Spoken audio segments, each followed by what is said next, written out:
Every night, when the tall glass buildings of Chicago emptied, one man quietly walked in, not in a suit, but with a mop. He was just a janitor, or so people thought. One evening, a young intern forgot her laptop and returned late. She found the janitor sitting alone, writing math equations on the whiteboard. Shocked, she asked, "How do you know all this?" The janitor smiled. "I was once a professor. Life took everything from me, but knowledge stayed." The intern began to stay late every week, learning from the janitor. Word spread.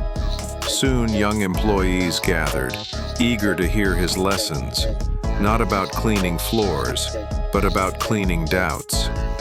One day, the company CEO discovered this secret class. Instead of anger, he said, "You've taught my employees what no MBA could." He offered the janitor a role as mentor. Success isn't always about titles or money. Sometimes the greatest teachers wear uniforms you don't notice.